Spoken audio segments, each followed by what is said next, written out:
There are some conversations people have at work that actually slow things down. One example is toxic conversations that damage reputations and poison the work environment itself. They can create a climate of complaint, distrust, and dissatisfaction. Other conversations are simply unproductive. They seem like they might be productive, but in fact they don't produce what we expected they would. Both toxic and unproductive conversations undermine workplace success and the performance of individuals. Toxic talk is talk that poisons the work environment, making someone or something wrong for what did or didn't happen. This is a conversation that finds fault with people and circumstances without any real commitment to making things better or improving the situation itself. Toxic talk creates negative feelings and resentments towards others. It steals our enthusiasm and motivation, and it makes it harder to enjoy our work. There are 3 different types of toxic talk that we're interested in. The first type of toxic talk is uncommitted complaining. A complaint is a claim that something is wrong, unsatisfactory, or unacceptable. Things are not the way they should be, or the way we believe they ought to be. A complaint implies that something should be done to fix the situation, and in many cases the implication is somebody else should do the fixing. But an uncommitted complaint includes no real interest in fixing or repairing the situation. An uncommitted complaint simply points out that something is wrong and has no real concern for its solution. Complaints about anything, the weather, or a problem at work or at home that have no commitment to move toward a solution are simply a distraction to everyone within earshot. They have a negative effect on morale and performance, and they poison the work environment. A second form of toxic talk is blaming or criticizing other people or circumstances. When you're late for a meeting, for example, do you say it's the traffic's fault? Or do you take responsibility for being late? When other people don't do something the way you think it should be done, do you criticize them? Or do you discuss ways their work could be improved? Sometimes blaming and criticizing can help us identify and fix problems in our products, processes, or services. Blaming a computer crash for delays in my work to my boss might get us both to think about getting me help from a technician, so it opens up the possibility of generating the solution, but only if we pursue it. Complaining, blaming, and criticizing take up time and energy, but they do not change anything for the better. In fact, they actually contribute to a general sense of helplessness, resignation, and contribute to cynicism at work. Unless we have an intention to find and implement a solution, we are only fanning the flames of workplace resentment and frustration by speaking our blaming and our criticizing of others. Gossip is a third type of toxic talk. It's the kind of talk that passes along negative stories or rumors about other people or groups. This third form of toxic talk negatively influences what we think about the person or group being talked about. It can also have a negative effect on the reputation of the person who spreads the gossip. If someone gossips to you, it's very likely that they're gossiping about you to others. A friend of ours learned this the hard way. She and her coworkers gossiped a lot about their boss. When she had a meeting with the boss, in which she expected to find out good things about the work she was doing, she was shocked to learn that he knew about her gossip and called her to account for it.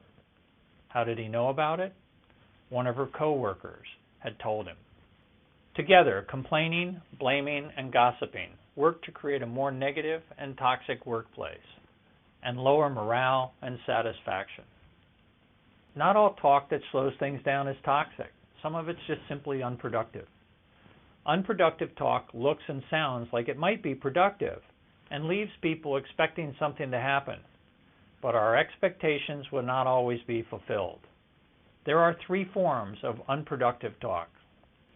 One form of unproductive talk is what we call an incomplete conversation.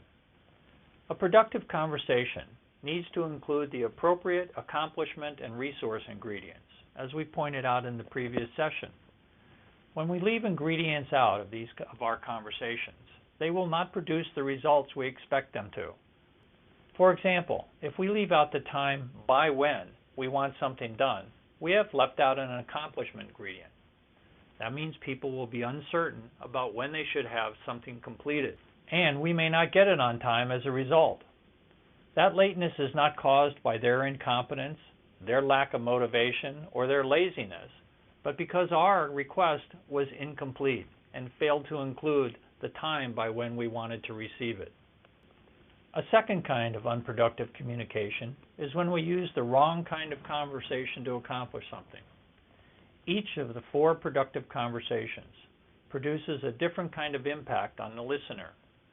If we use one kind of conversation, expecting it to produce the result or effects of another type of conversation, we will have misused our conversation, and we will not get the result we were expecting.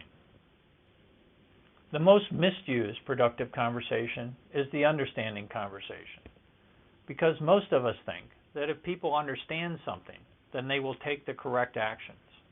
Unfortunately, understanding does not reliably cause action. Only a performance conversation does that. If you have ever explained something thoroughly and then been disappointed when people didn't take the right actions consistent with your explanation, then you've experienced the unproductive effect of misusing a conversation to get the results you wanted. The third kind of unproductive talk is a failure to use one of the 4 conversations when it is needed. The best example is the frequent need for closure conversations in the workplace, and the assumption that they are not necessary. Too often, we fail to appreciate and recognize people for what they've accomplished, what they've contributed, and how they've supported what's occurring at the organization. We neglect a simple apology for our mistakes or our misunderstandings and how we may have contributed to those mistakes and misunderstandings. Or we fail to follow up on broken agreements that we have with other people, assuming that they'll just get over it. Forgetting to use closure conversations is like leaving litter on the floor. Things pile up and eventually slow down people's productivity.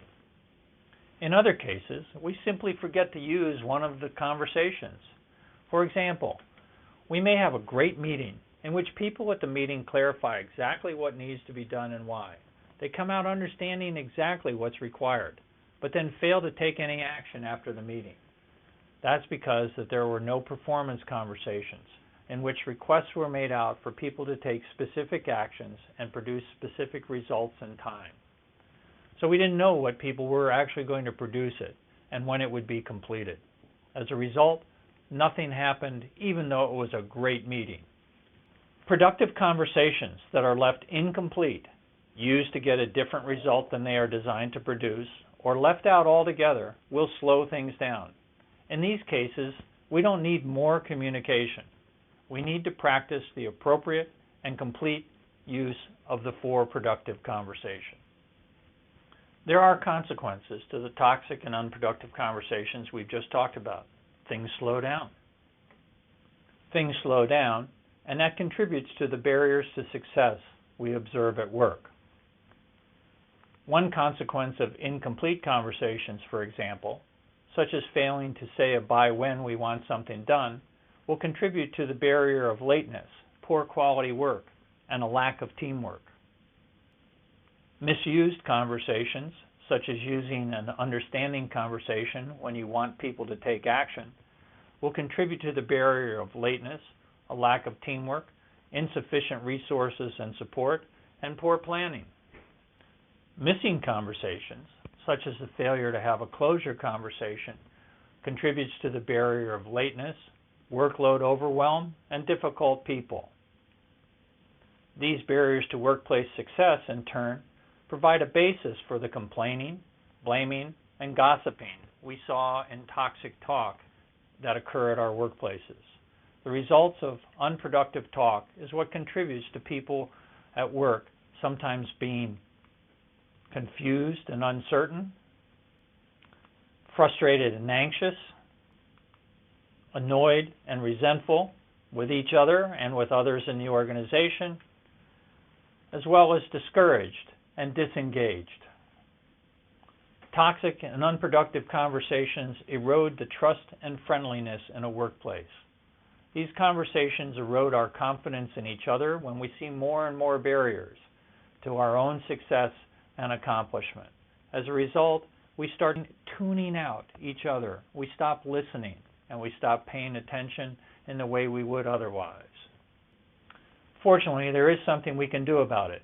We can replace the toxic and unproductive conversations with 4 complete and appropriate productive conversations, thereby reducing and even eliminating the barriers that undermine our success at work.